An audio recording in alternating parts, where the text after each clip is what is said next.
Essentially, the architecture of the AS400 is a very unique system, and let's compare it from the architecture of the AS400 to the architecture of a traditional system.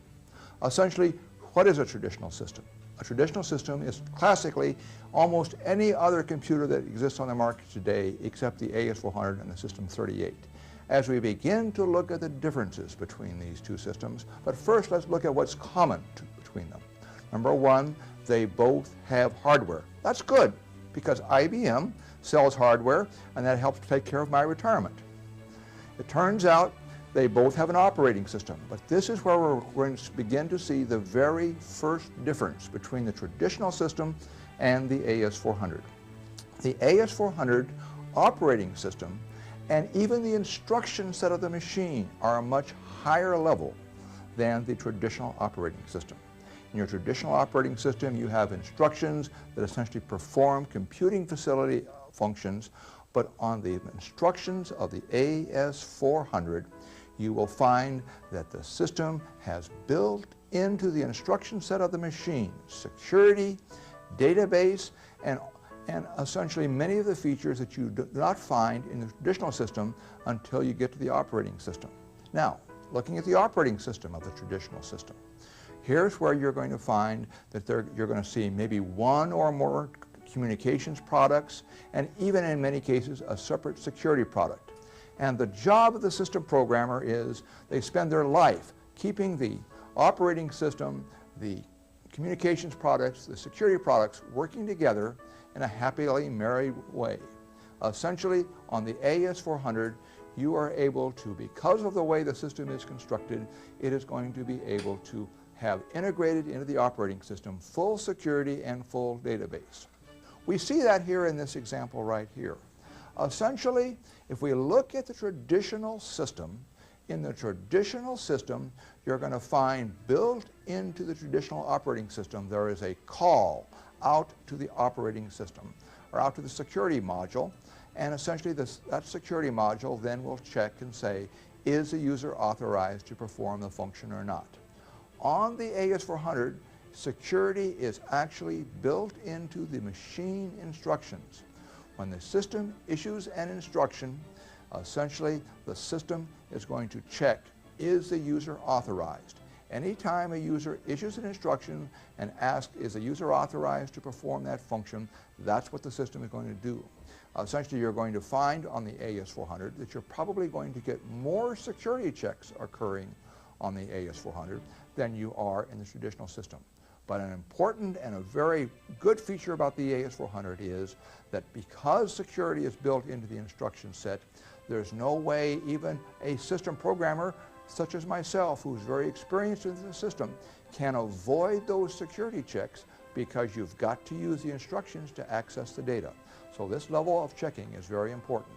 Another aspect that we want to talk about on the AS400 is the concept of an object. We have to ask, what is an object? Well, on the AS400, just about everything is an object. What's the characteristics of objects? Well, objects have names, they have an owner, they have a text description, and every object has an object type, but for us, and most important, is that the object has access control. AS400 has access control built into every object of the system. Now, what are some of the types of objects that you might see? You can see the programs, the files, the lines, the controllers, but even the user profiles themselves are objects on the AS400. And essentially, you can control access to all of these. I would like to be able to tell you everything on the AS400 is an object, but that's not the case. Unfortunately, there are a few objects such as spool files, jobs, and the members of database files that store data, but you cannot have access control relative to them explicitly to the object, but we have other mechanisms to talk about that. So that's one of the important things about an object on the AS400. Let's talk now just a moment about why are objects so important on the AS400 and compare that to the traditional machine. On your traditional machine, all data is stored in the file system of your traditional machine. What does this mean? This means that because it's stored in the file system, that it is possible for a program to read and write the files of the system if the program has authority to it. And essentially, we know in the computer PC land of the PC viruses. A PC virus essentially is a computer program that goes out, reads another computer program, and writes that program back out again, inserting its own instructions in it. On the AS400, because of its strong object typing, you cannot have AS400 native viruses because the program object on the AS400, you can call the program, you can read it. No, you can't read the program on the AS400. You can only call it, you can debug it, and you can delete it. You cannot read a program on the AS400. That's the difference between the traditional system and the AS400. In the AS400, it is impossible for another program to read or write a program, and therefore viruses are prevented on the AS400. Let's now compare the storage management of the AS400 to the traditional system. Essentially, in your traditional system, you're going to find that each job has its own storage allocated and saved aside for it in its own job storage pool, and you can often have removable memory on the system.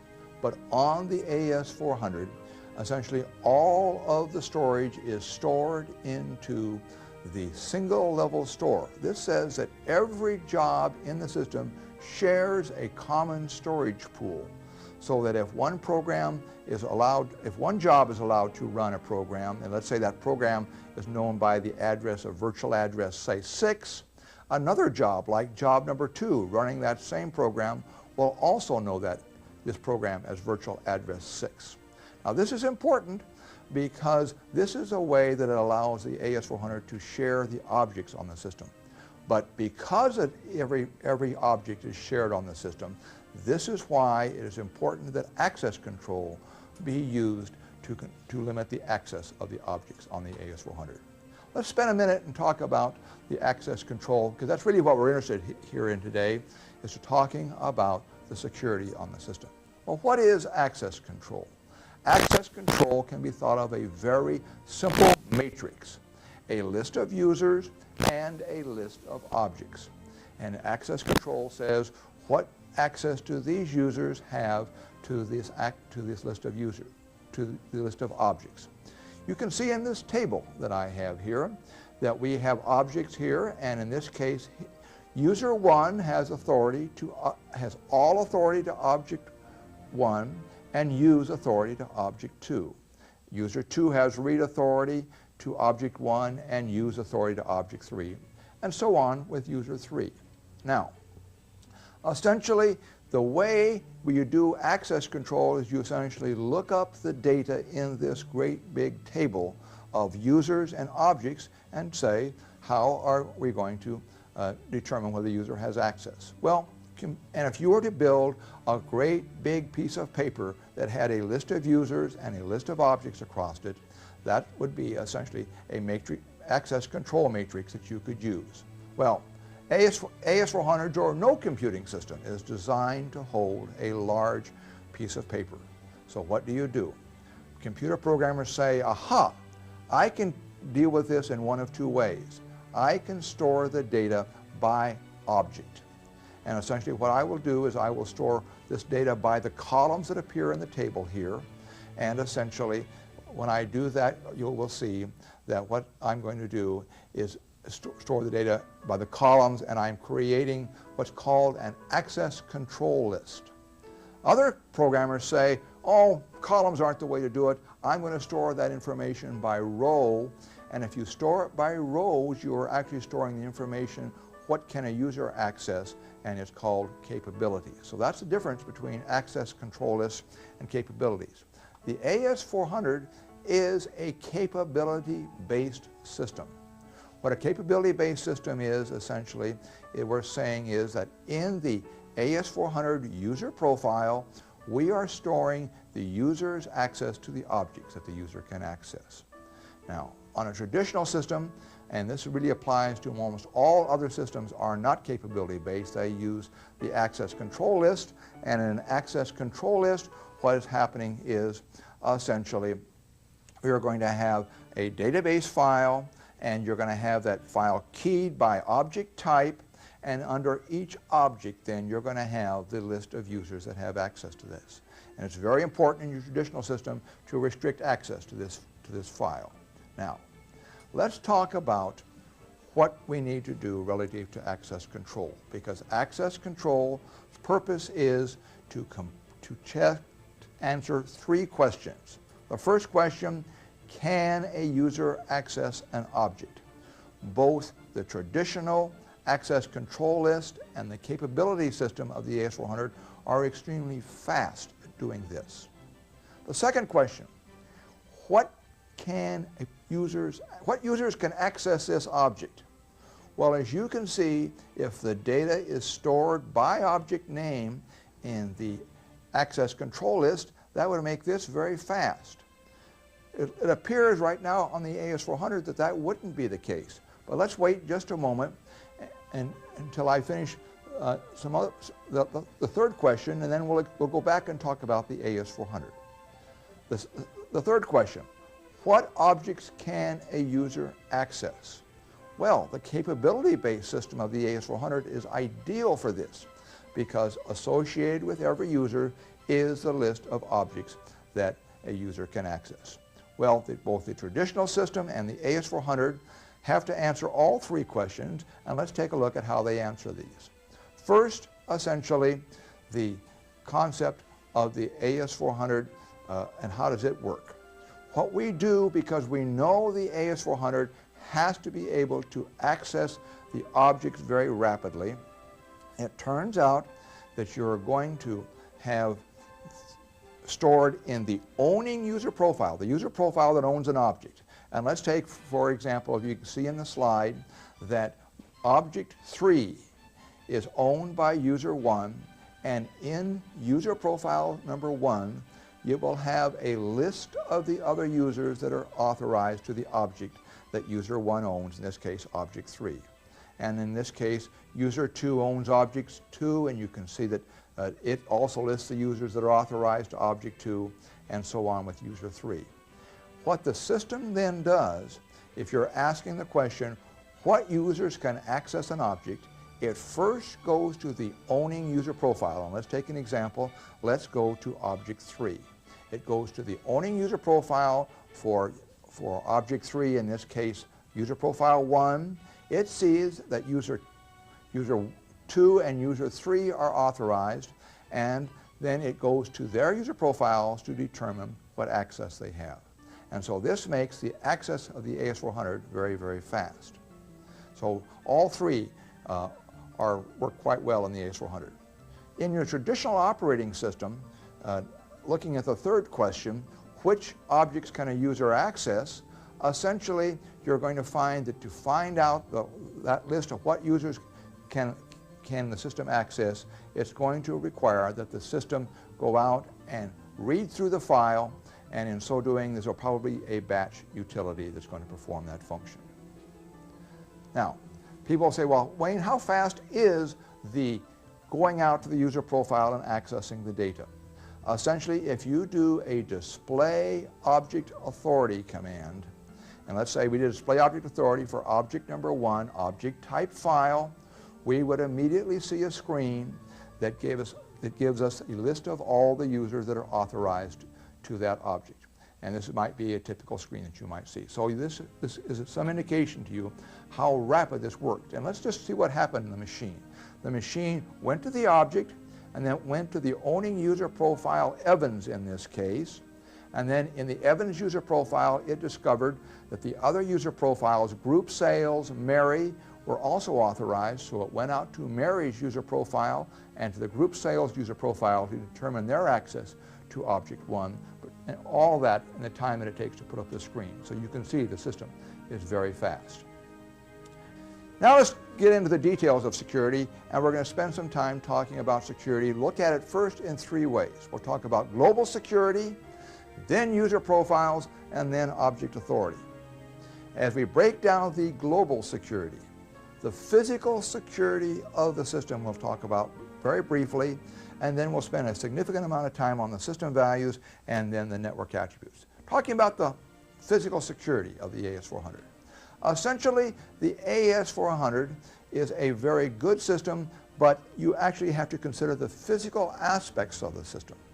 The small AS400s weigh less than 200 pounds, and I have seen a large truck driver grab a hold of an AS400 and carry it about a block. So you don't want people to be able to steal your AS400s, so you want to keep them in a locked room or a room where there is limited access. There's also another reason to have limited access. That other reason is essentially that the AS400 has a very serviceable machine, and it turns out the AS400 can have the covers removed and you can take out the storage devices of the machine very, very rapidly. As a matter of fact, on the small AS400s, in 5 minutes, you can remove the covers, take off all your direct access storage devices, put it in it's small enough on the small systems now to put it in a briefcase and carry it away. So lock up your AS400. Do not let everyone have access to it. Now, IBM helps you on some of the older models of the AS400 in that they provided a key for you. On the newest model of the AS400, this key is missing, but for those of you that do not have the new models, let's talk about that key position. Number one, the key controls how you can turn a switch. You can turn a switch into any one of 4 positions. Let's talk about the positions from the most secure location. The first switch position is secure. At the secure position, you cannot do anything other than power down the system, and that's only via command. At the system console, you cannot access the system at all. Probably secure is too secure. The next position, auto, allows you not only to power it down by command, but you can have an automatic startup of your computer, either based upon a particular time. Let us say that we knew that our business was going to start at 8 o'clock in the morning. What we would do is we'd have our computer start to bring up an IPL at 7 o'clock in the morning, and that way you would have access to your computer. The other position is the normal position. This says not only do you have the automatic startup time, but you also have the capability to do a manual power on, where you can press the buttons on the console and cause the system to power on. The position that you want to avoid is the last position, the manual position. In the manual position, you are able to not only do all the operations of the other ones, but you can load another version of the operating system, or you can IPL off of an alternate tape device, or the thing that you want to be considered about is you can run dedicated service tools. Now, access to these tools and this switch is controlled by a key. You are given 2 keys on the AS400, and I imagine many of you have made the mistake of leaving the keys in the lock. That's probably a thing that you want to avoid, because if the keys are in the lock, it can easily be changed. So for those of you, a first homework item, for those of you that have left the key in the lock, remove the key, and essentially you want to leave the key in the normal, secure, or auto position. You do not want to use the manual position, because if you leave it in the manual position, it allows users to use DST. Now, IBM gave you 2 keys when they shipped you the system, and with those 2 keys, you can essentially, either of them work just as well, but many of you have left those 2 keys hanging on the same ring. What does that do for you? That says if you lose one key, you're going to lose both. They was put on a very cheap piece of wire, bend that piece of wire, separate the 2 keys, and put them in 2 separate secure locations. I also would recommend, if you have multiple AS400s, to label the key for which the system works at. Questions that I often get at this point are, Wayne, how about the key of the system? Is it unique to the AS400? Or can I use any key from an AS400? No, the key lock that you have for your AS400 matches exactly your key. There are no duplicate keys available. So essentially, you don't want to lose your keys. If you do lose your key, yes, IBM can replace your key for you, but knowing IBM, it's going to be for a service charge. Now, the reason why I wanted you to remove the keys and I wanted you to avoid the manual position was essentially the concept of using dedicated service tools.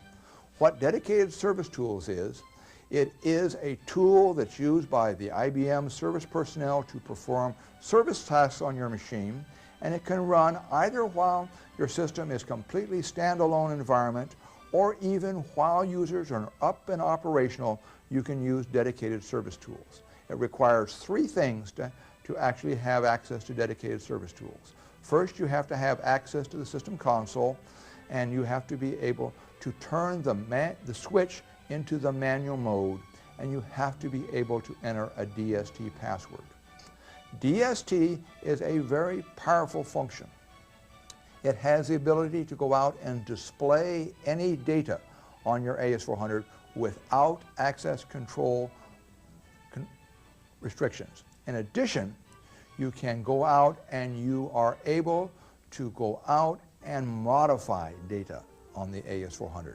So if you want to give yourself a pay raise and you like to get into the bits and bytes, go out and use dedicated service tools, find the payroll file, and it could be modified with dedicated service tools.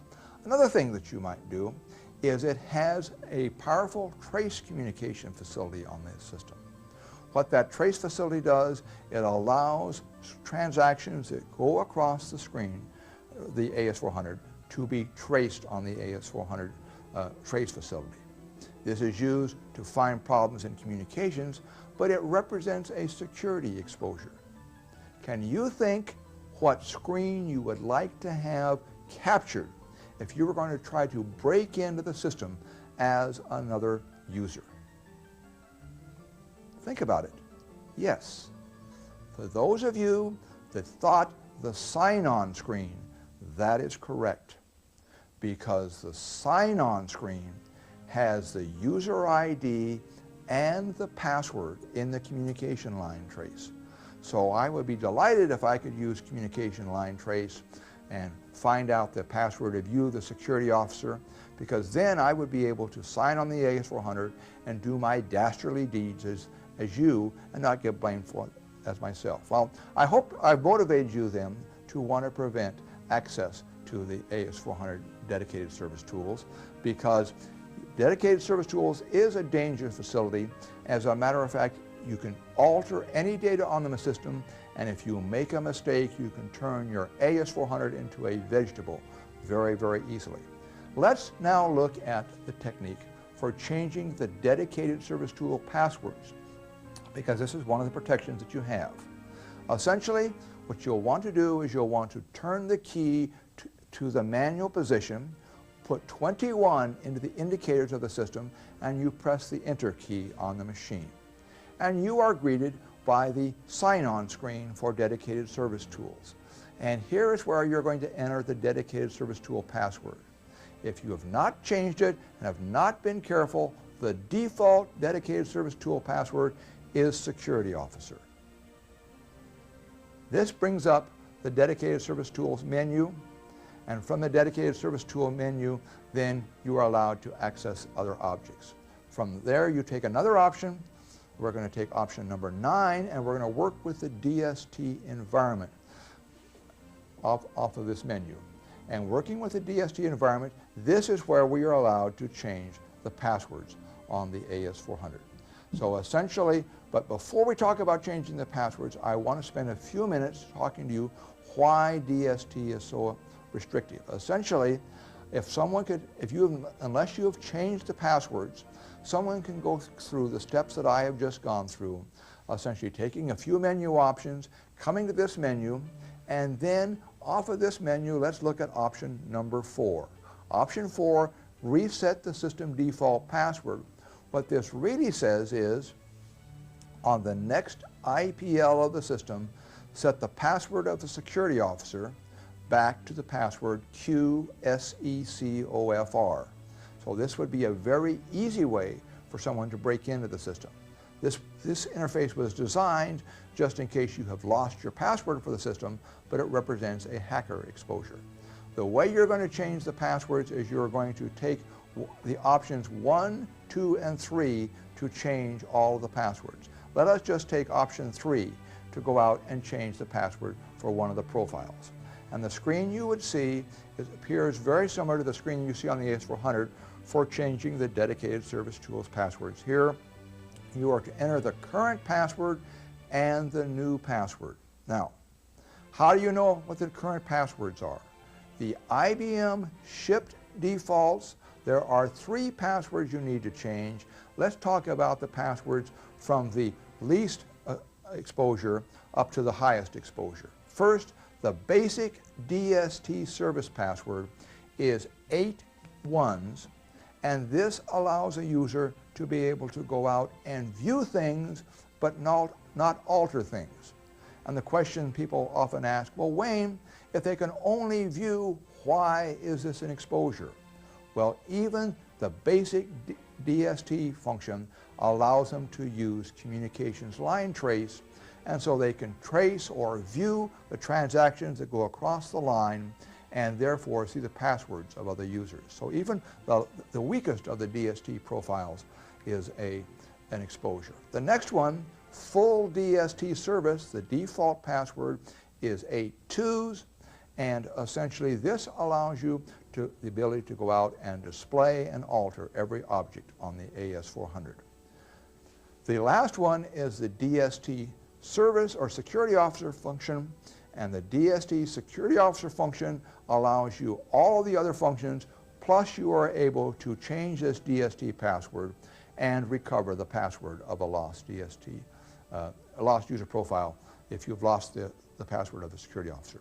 So I strongly recommend that you go out and change all 3 of these passwords, because these passwords are published in IBM manuals, and any hacker worth their salt will go out and make their change.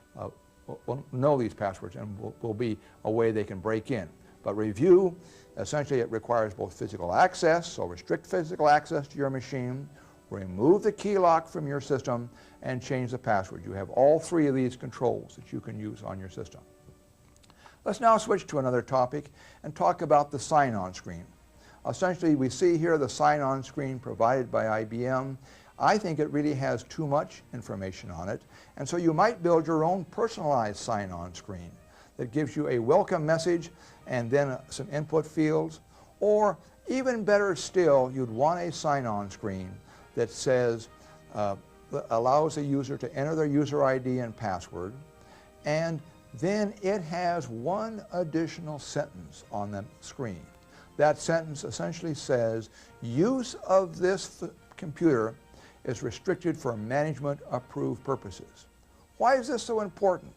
Essentially, this wording is very important, because if I were a hacker and were to see a screen like I see in the middle here, it would turn out I would say, well, nobody ever told me I couldn't have access to the computer, so I just went ahead and broke in and had access to the machine.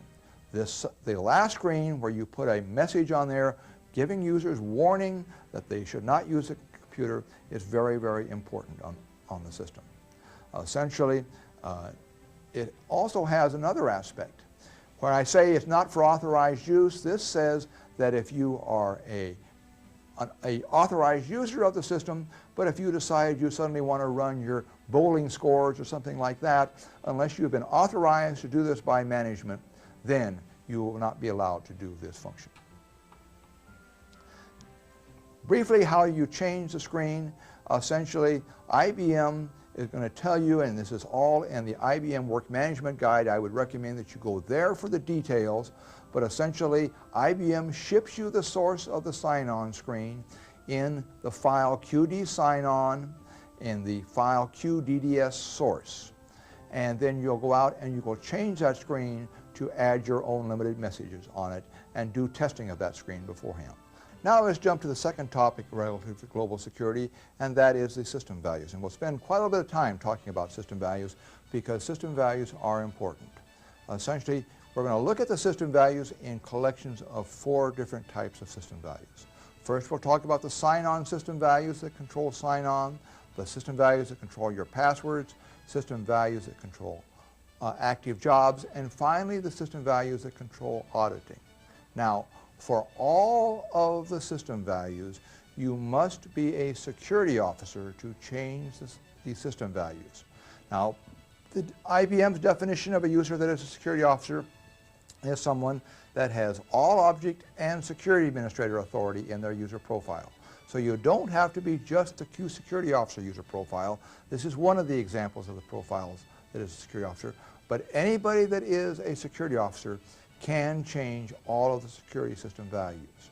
Now, the audit system values a security officer can change, but if a user profile in the version 2 release 3 of the AS400 has the audit special authority, then they are also allowed to change the audit system values.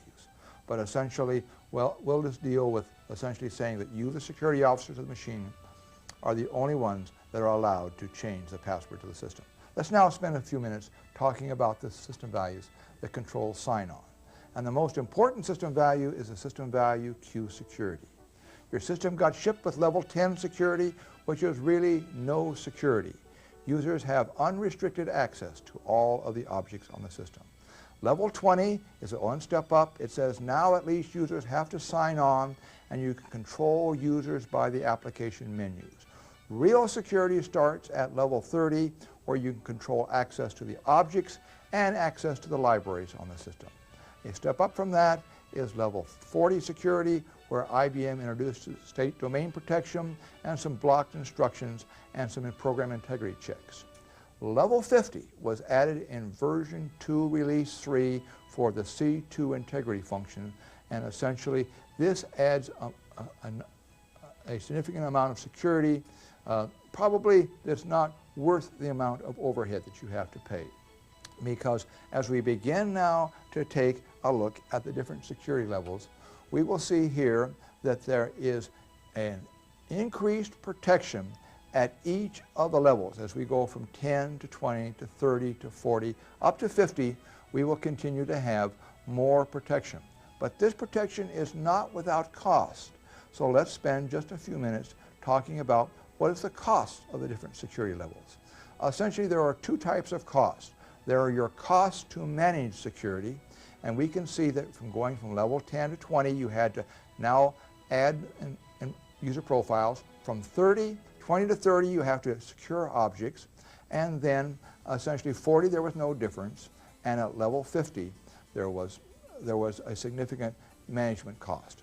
But the second cost that's more important is the cost of the performance impact on the system. Essentially, level 50 introduces a 5 to 15% security cost, and I think very little protection. So I do not recommend using level 50 security.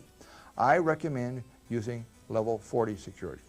Let's essentially spend a few minutes comparing level 30 to level 40. We see that level 40 adds significant amount of protection to the AS400, but there is no increased cost of administration nor any performance impact on the system. So the question is, then why doesn't everybody run level 40? Well, I'd like to encourage you all to run level 40, but there are some reasons that you might not want to do that. One of those being is some applications will not run at level 40.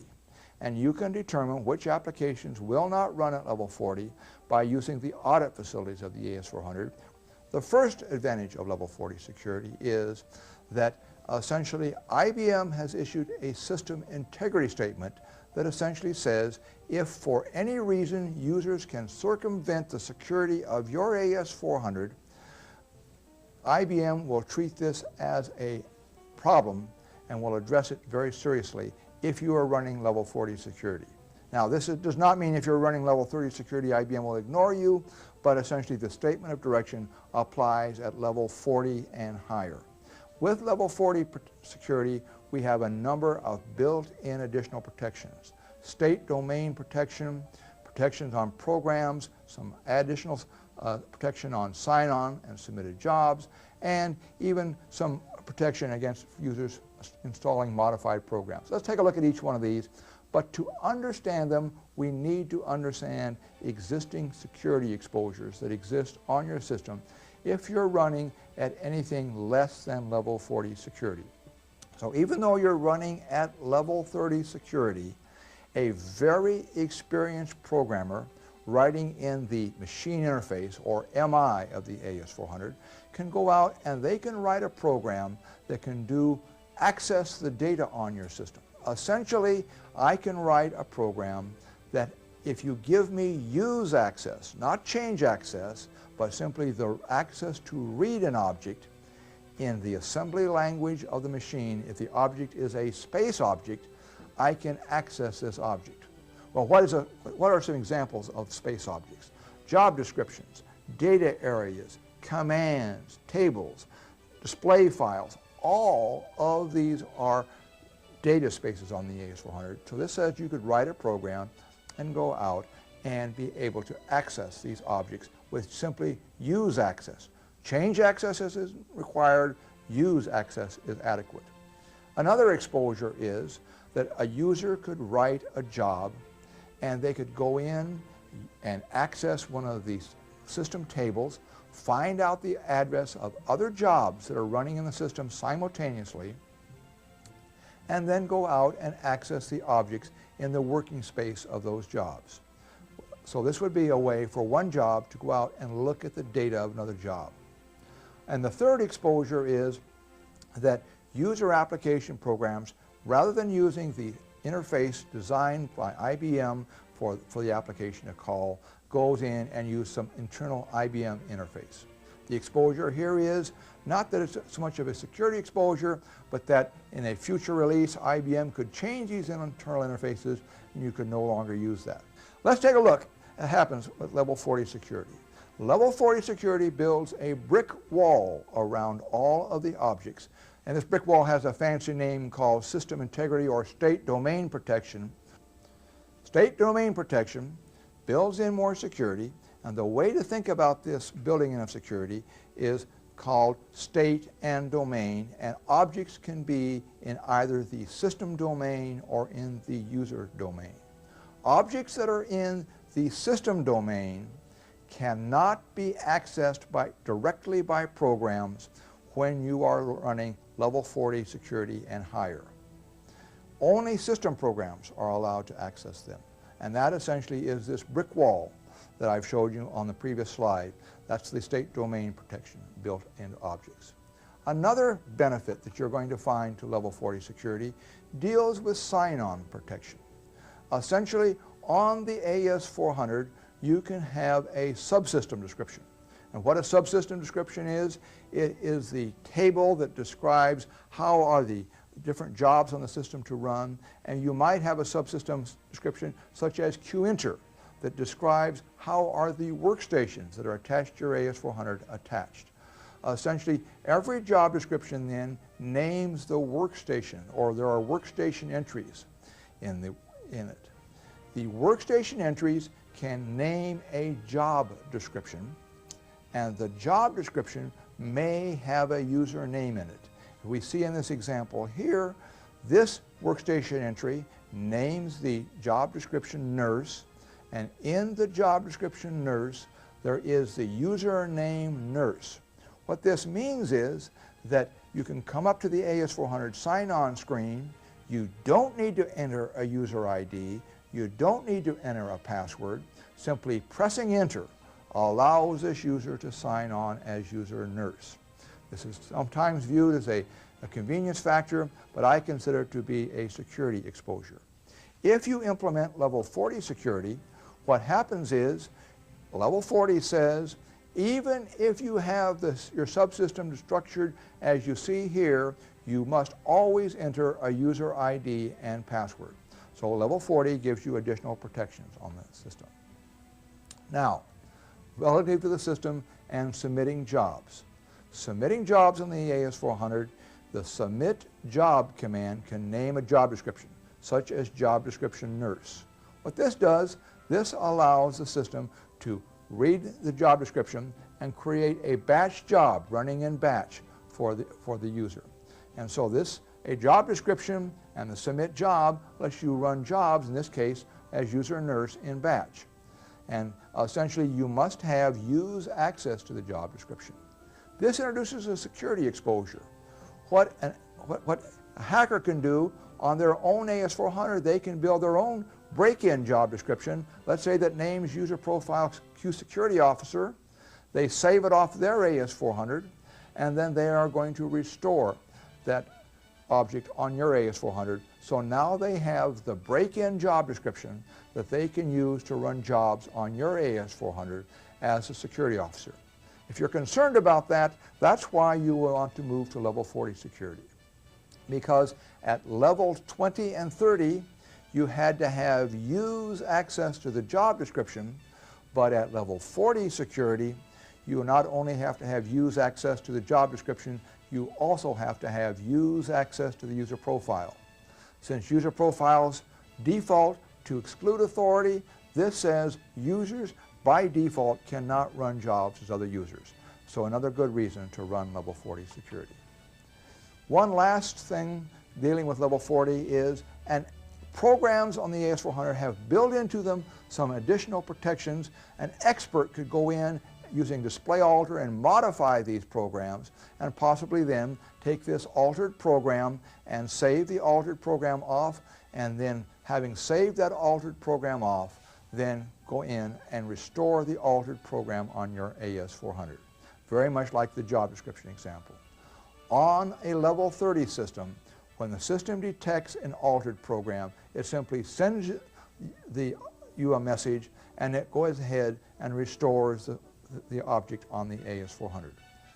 On level 40, the system not only sends a message, it will, if it can, go out and recreate the program if the instructions are observable.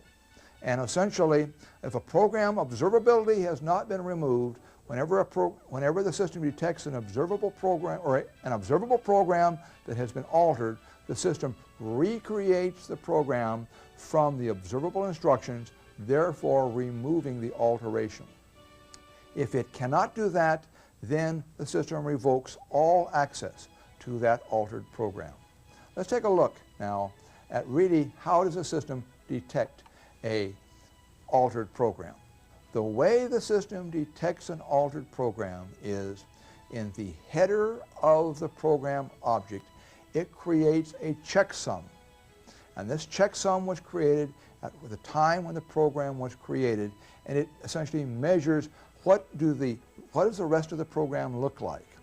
And essentially, it turns out if you went in and you altered the executable instructions of the machine, this checksum would then not match, and that is how the system detects that information.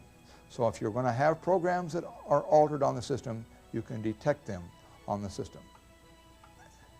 Essentially, in the executable instructions is where the checksum is stored, and at level 30 it simply sends a message and we restore the program. At level 40 we send the message, we recreate the program if the program is observable, so removing any alterations, and finally we're going to revoke all access at level 40 if you cannot recreate the program. So the last level of protection that level 40 builds in for you is the concept that there are some instructions of the operating systems that will fail at level 40. Essentially, these instructions are the types of instructions that deal with the creation of objects, the creation of processes, and they are really designed for IBM's use only, and so these instructions are not allowed on a level 40 or level 50 system. Generally, these are not a problem to most application programs.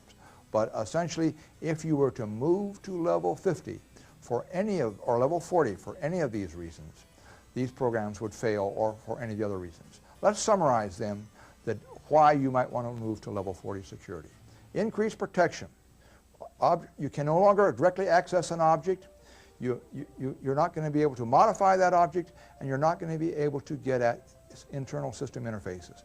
That's going to give you the increased protection at level 40. Level 40 also gives you improved sign-on protection, because at level 40 you must always enter a user ID and password, and to submit a job you must have use access not only to the job description, but also to the user profile. And finally, restore protection. You cannot restore altered programs on the AS400. So all of these are the protections why I recommend moving to level 40 security. There are some reasons that you may not want to do that, and that is because programs, if you go to level 40, those programs may fail at level 40, and we'll find out how you can do that when we go into the auditing. But let's finish up the rest of the sign-on security system values before we go into auditing. First, the first sign-on system value is a sign-on system value called QMax sign. QMax sign says how many times are users allowed to enter an invalid user ID and password on the system before the system detects and prevents access. IBM ships this with a default of 15. I don't think you want to let users on your system have 15 attempts, and I would recommend that you reduce this down to 3 to 5 attempts.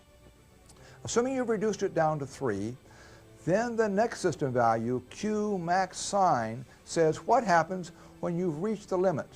There are 3 options with this system value. A 1 says simply you're going to vary off the workstation where the user is at.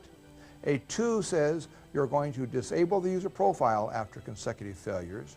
Or 3 says do both disable the workstation and disable the user profile.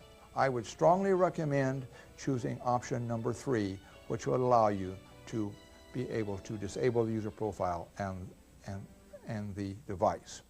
Now, a question that often comes up is people ask me, Wayne, if I'm disabling the user profile, does this mean that a hacker can go in and the hacker can actually prevent somebody from getting access to the security officer user profile? If they tried 3 times on the security user profile and they tried to guess my password 3 times, would the security officer user profile be disabled? The answer to the question is yes.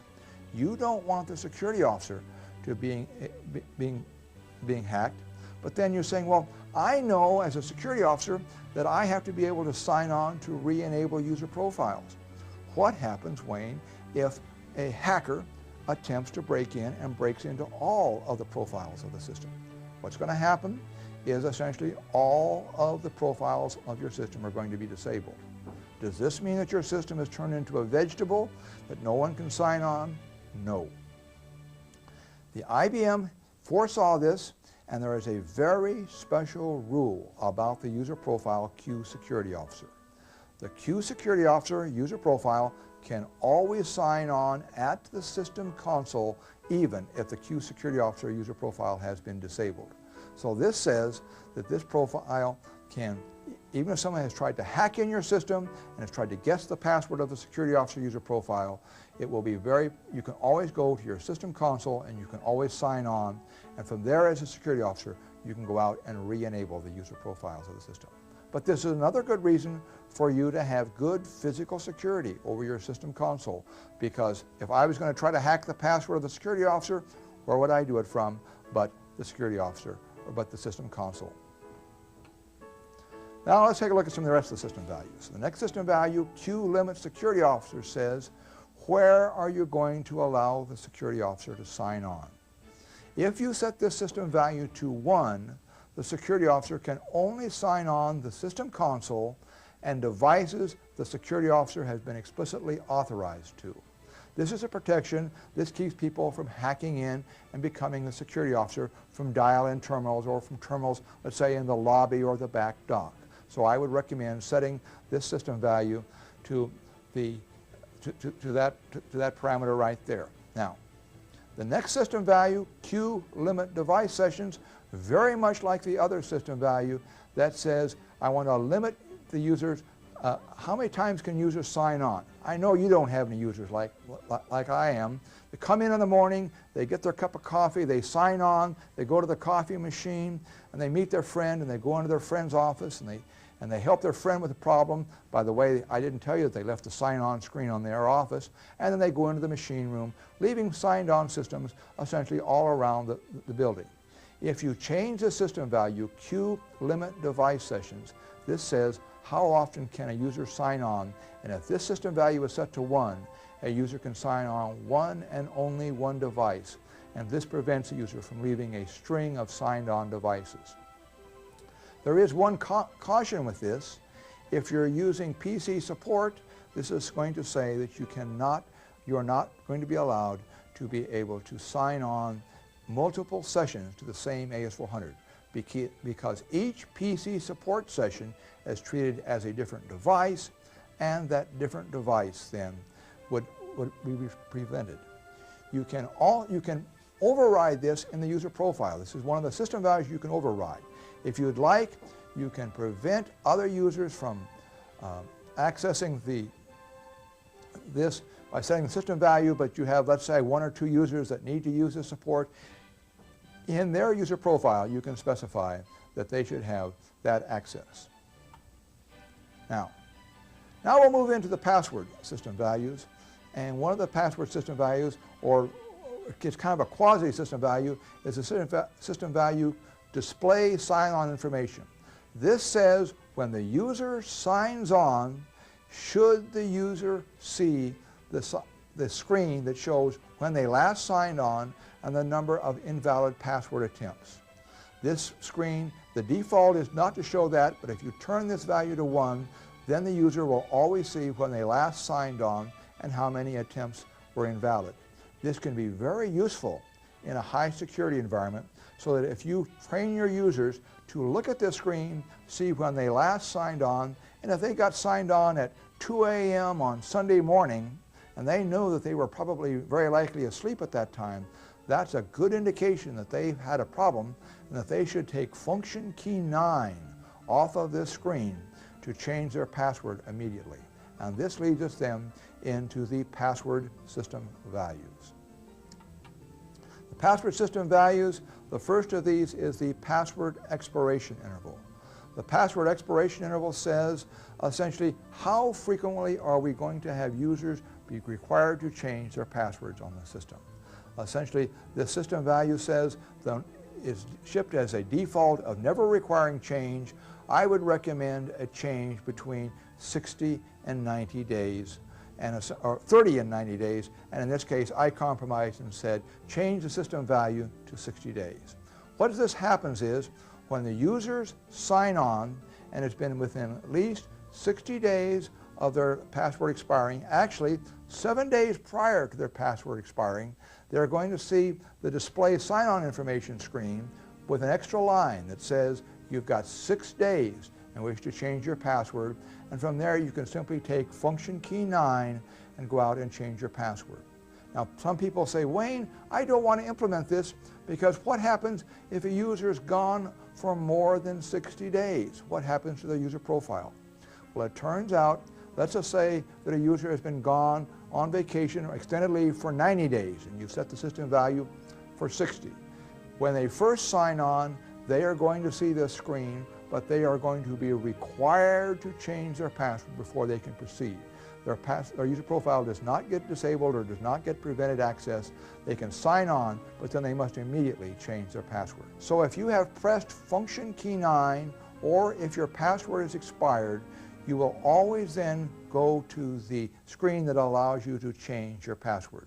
The screen is also visible if you use the change password screen. And on the screen is where you're going to enter your user password that currently exists and your new password twice. Now these fields are all non-display and you enter it twice to confirm that it is accessible. Well, if you're going to allow users to change their passwords, then you want to have some rules that say what makes a good password on the system. And there are a number of system values that deal with what make good system values. One of them being the minimum password length. The minimum is 1. I recommend a value of 5. The maximum password length can be up to 10 characters, but I would recommend a maximum of 8 characters simply to keep the AS400 password within the limits that are used by many of the other traditional systems. The next system value, password required difference, says you cannot repeat a password. Your password has to be new every time. Now this isn't really 100% true. Essentially the system allows you to repeat your password back to the last 32. So if you can remember what your password was 32 times ago, then you could repeat your password.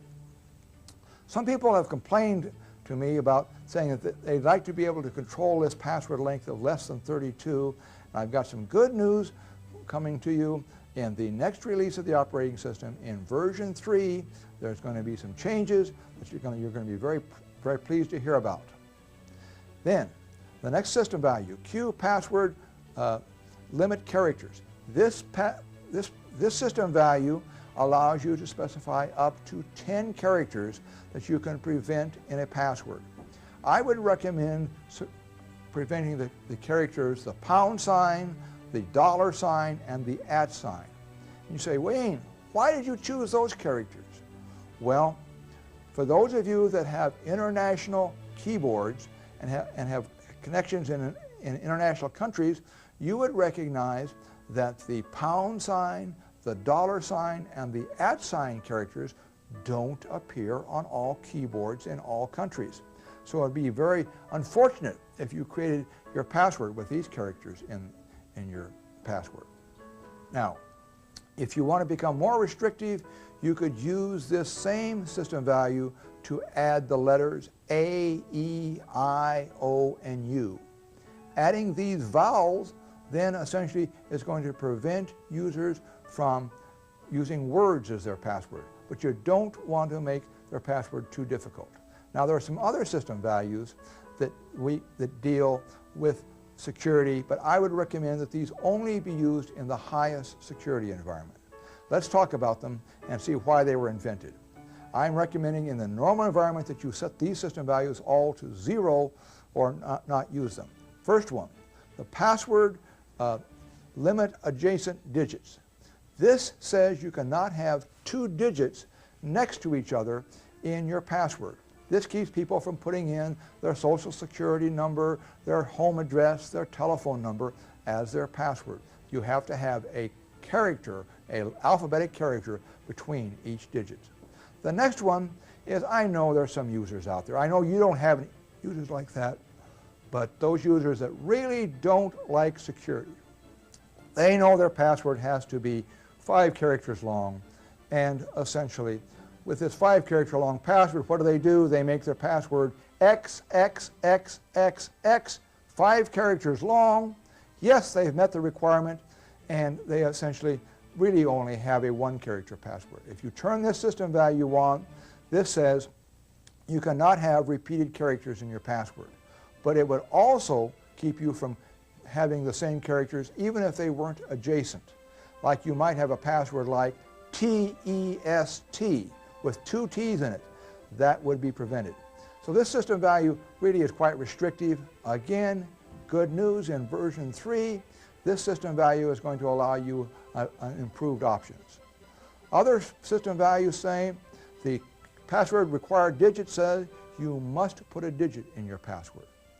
Or, remember we talked about that user that was using 5 X's because they were lazy, they didn't want to do their job? Well, there's another trick that users use. Sometimes they make their password the same except for one position. I know one user who makes their password secret 1. Next time they change it, they make it secret 2. I imagine you can guess what their password is the 3rd time. You're right, secret 3. Essentially, this says every position of your previous password and your new password have to be different. That keeps the people from using secret 1, secret 2, or secret 3, or a very common pattern to their passwords. The last system value, password validation program, is where if you can't do, if these rules aren't enough for you, this is where you can do your own additional checking. Now, when I worked for IBM, people were asking me, Wayne, are you going to put a dirty word checker in the IBM? And I knew that you customers knew more dirty words than we did at IBM, and so that's why we left the dirty word checker for you as a password validation program.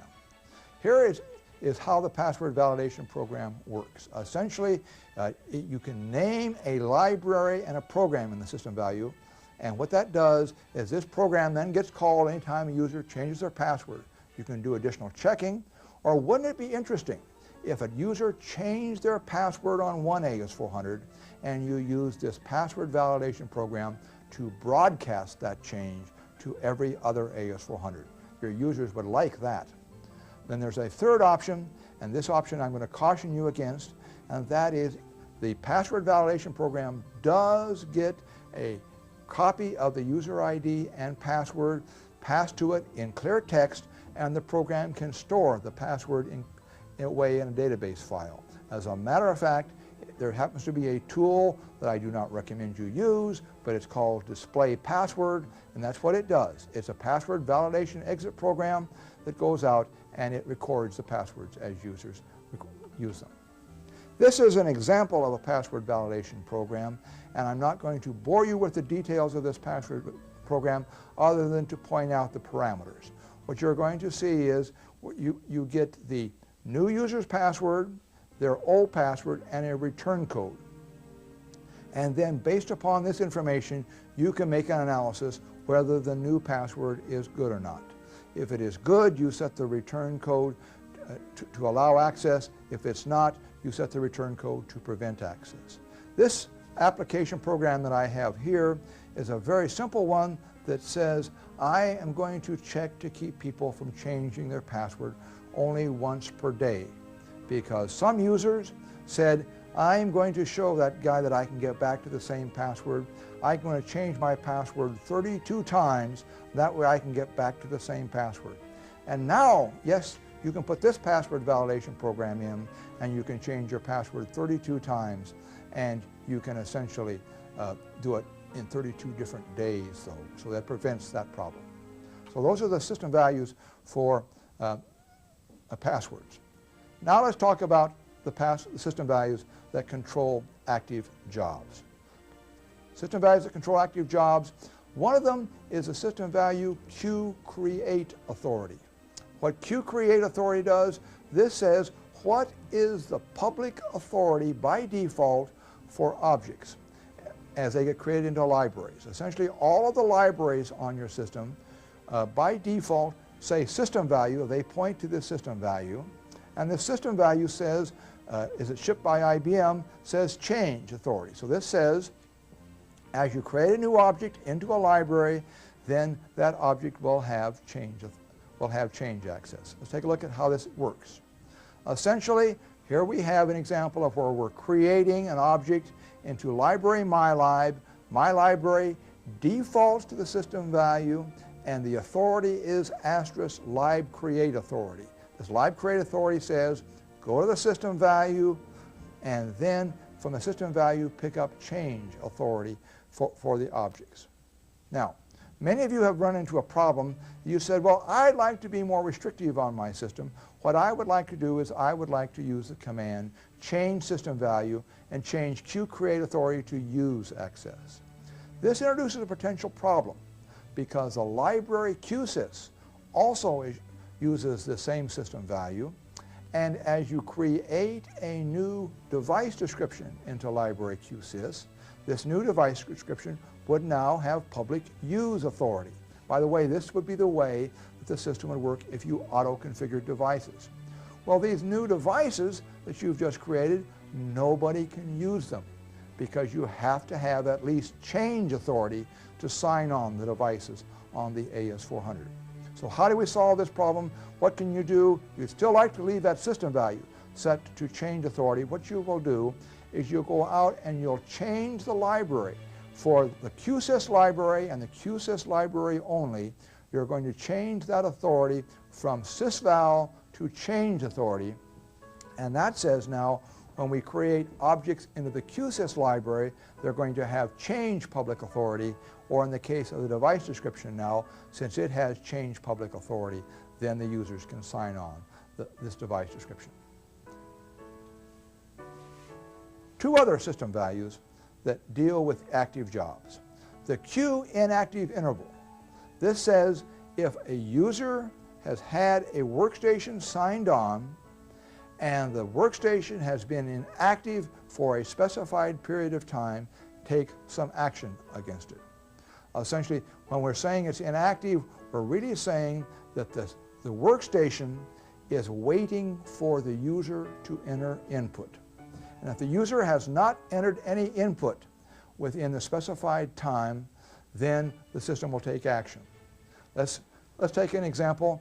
By the way, the IBM default for this system value is no max, do not time out terminals. But let us say that we expect that users should be at least not leave their terminal signed on when they walk away. And so if they have been inactive for 30 minutes, we'll change the system value Q inactive interval to 30 minutes. This says if the user has been away and inactive for 30 minutes, then the next system value, the Q inactive message queue, takes effect. There are three options with this system value. Assuming, first, number one, we set it to 30 minutes, and it's been 30 minutes or more, and the user, and now this next system value takes effect. What are the options? The first being end job. This is called the unfriendly option because this is going to blow the user's job away. The disconnect job is a much friendlier option because this also forces the user back to the sign-on screen, but if that user comes back to the same workstation, then that disconnected job will be able to be resumed so the user can pick up right where they left off. A much happier user community. And finally, the last one, and that is the naming a message queue where you can actually have the system send a message to your system. So all three of these options work. We have here an example of, for those of you that like flowcharts, that's nothing more than the same information in a flowchart that says, well, if you've timed out, then you're going to go to the inactive message queue timeout, and you can disconnect the job, you can terminate the job, or you can send a message to the message queue. In my second presentation, we'll talk about how you can use this message queue option, maybe to special case some terminals. Let's talk about remote sign-on. Essentially, you can have PCs, AS400, System 36s, and 38s, and they can have users at those systems, and they want to gain access to your AS400. The systems that are trying to sign on are called the source systems. Your AS400 is referred to as the target system. And essentially, the remote sign-on system value at your system says, what are the rules when users attempt to access your AS400? So if you're coming on your AS400 from either a PC or an AS400, the system value Q remote sign-on has several options. The force sign-on is the most secure option. This says users must always see the sign-on screen when they come into your system and must sign on. The next option, same profile, says we have to deal with two AS400s. Let's assume that I am AS400A here and AS400B here. If I am user Evans on this AS400, I can come on to this AS400 as user Evans. In other words, the profile is the same on both systems. If that's the case, then I would not have to sign on and see the sign-on screen. Another option is the verify option. This says users do not have to see the sign-on screen, and the profiles do not have to be the same. You simply have to pass the correct information on the sign-on request. Or the other option, reject, is the option that says no one can pass through into my system, or there is an option where you can specify an exit program where you can do even more things with this option. If you want to allow users to bypass the sign-on screen, and this is frequently done for PC support, if you want to take that security decision, then you need to change the system value Q remote sign to same profile. Now, for those of you that are wondering how do I pass from the AS400 into other systems, we'll take a look at the start pass-through command. Essentially, the start pass-through command is a command that is used to be able to bring up a session on your AS400 either from PC support or from another AS400. The start pass-through command has several keywords on them, one of them being the remote user. With a remote user is what you're going to name either none, this says you're going to have to see the sign-on screen. Current says the current user or the signed-on user on the system you're starting from, or you can name a particular user ID. Then you can specify a password for the user profile, or if you take the option none, this says the two systems. Remember we had our two systems here, System A and System B. This says the two systems have been configured so that they allow passing no password, and we'll talk about that in just a moment. Then the rest of the keywords on the start pass-through command deal with the initial program, initial menu, and even whether the user is going to see the sign-on screen. Let's spend just a moment talking about using the remote user option, because it's really nice if you don't have to code passwords in on your system. In order to do that, we need to talk about what we're going to do. With the start pass-through command, and you're going to use the remote user, you want to avoid using the password, because if the user password changes, then this becomes a problem. The way you avoid this is you use *current remote password * none, and you can bypass the sign-on screen. But the specification secure location is required when you're dealing with your screens. In order to understand the way secure location is described, and I'll do this just briefly, essentially this is an APPC, APPN connection term that says how are you going to configure your AS400s. You can specify this either on the device description or in the network communications table, and essentially if you say secure location yes, what you're really saying is this AS400 trusts the other AS400 not to have to pass a password in order to sign on the system. All you need to do is give me a user ID, and I will accept that user ID, and if that user profile exists on my system without a password, I will be able to sign that user on. So rather than it being a more secure, this is really saying this is the trusted system, or I trust you, when you specify the secure location parameter. The very last of our system values that deal with the active jobs, and this system value is not as important if you have taken the other recommendation of dealing with the system value QMax sign. First, let's see what does QAutoVert do for you. QAutoVert says how many virtual devices can the system automatically create for you on the system. Well, essentially, you can set this system value at a number, and then the system will create more virtual devices for you automatically, or if you can use none, then it will not automatically create them. Why is this important? Let's go back to the sign-on attempts screen. Remember I said we're going to allow you 3 attempts to sign on, or we'll vary off the device. Well, let's say you'd set this system value QAutoVert to 50. This says the system, you'd try 3 times, and it would vary off one of the virtual terminals, and then you could simply try it again, and it would give you 3 more times from another virtual terminal. So you'd have 50 times a 3, or 150 attempts. Now this is only the case if you've had the system value QMax sign set to 0. This only occurs when the QMax sign system value is set to 1. That's when the disabling of the user profile occurs. If you set the max sign value to either the recommended value of 2 or 3, then this QAutoVert is not an important distinction.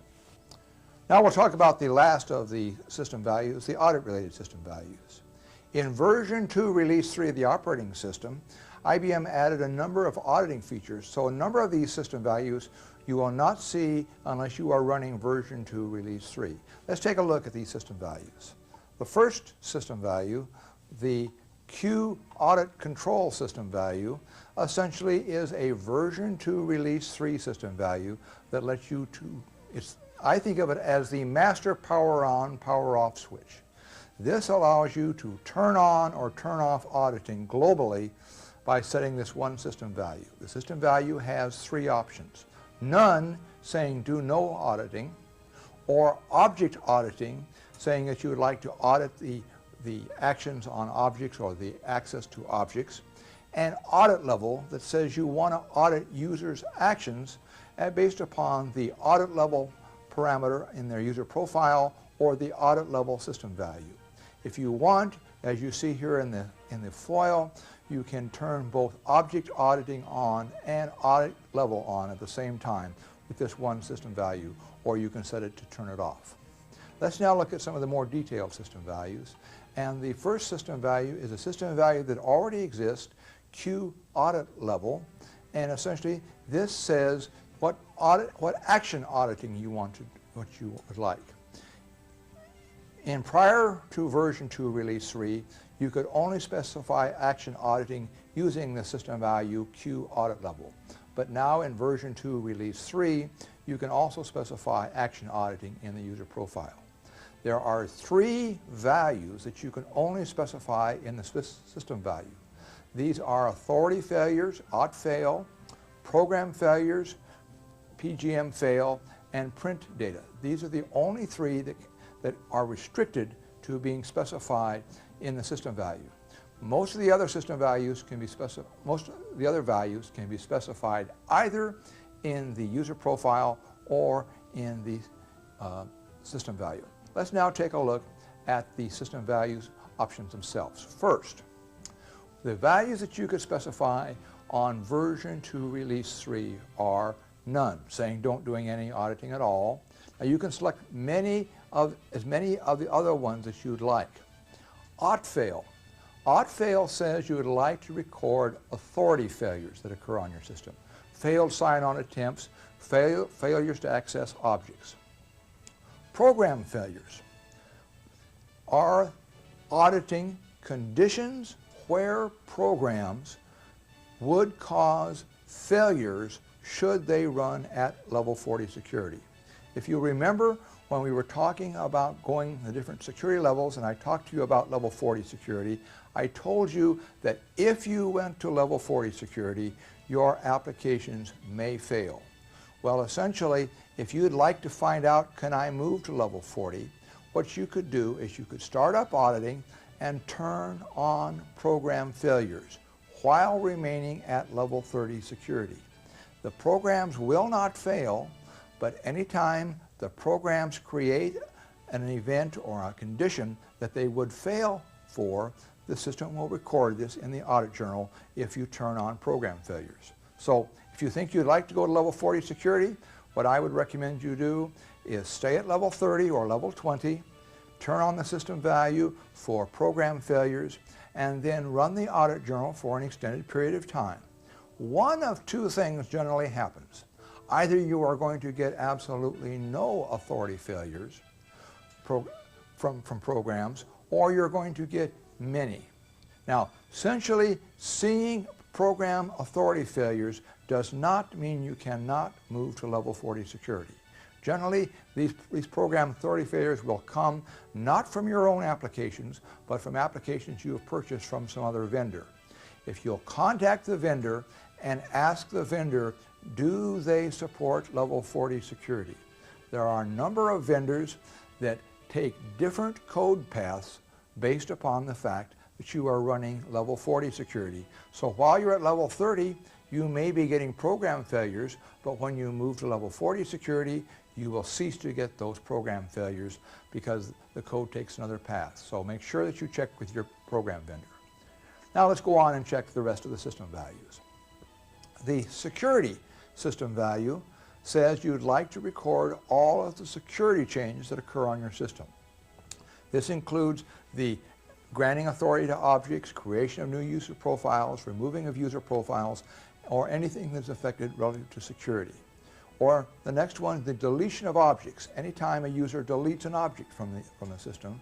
Or the next one, the save restore. You'd like to record save restores when objects get added to your system, or maybe even you'd like to know about those job descriptions we talked about earlier, that anytime a job description gets restored on your system that has a username in, that will be recorded.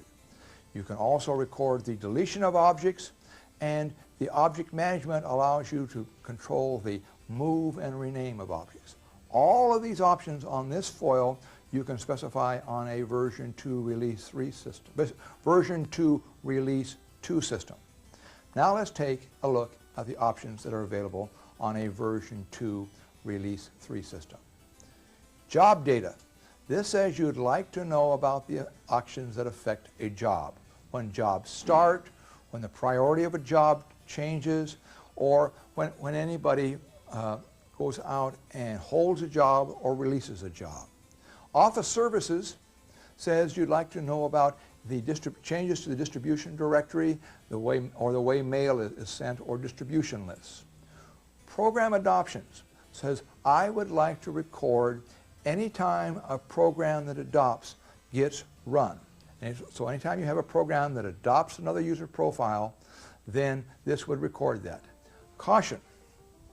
This system value of program adopts, I would probably not recommend being recorded as a system value but on the individual user profile, because this can potentially generate a number of entries, as could potentially the security system value from the previous page. Now, the last of the system values that you could only specify at the system value is the printer data. This says you can want to record where jobs print, how many pages of output they print. Then the other system value of, or other option rather than system value, the other option of service says that it's the use of the system service tools, or you can record the actions of users on spool files. This is the spool file data. This is whenever a user creates, displays, changes, or deletes a spool file. Recording this information may also generate a large volume of data.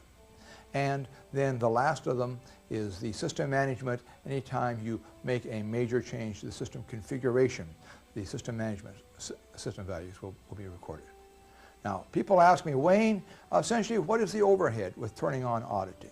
Well, if you're careful and you turn on auditing, I would say for authority failures, program failures, you will probably not notice any impact to your system performance. But if you elect to audit every time you run a program that adopts, every time that all the spool file data, then you're going to be generating a larger volume of data, so that the impact is noticeable, and it could even be more noticeable as we talked about object auditing. But these are the action auditing parameters that you can specify in a system value Q audit level. Now, in addition, and actually before you set up these system values, you need to make some changes in the system, and let's lead you through the process of setting up your AS400.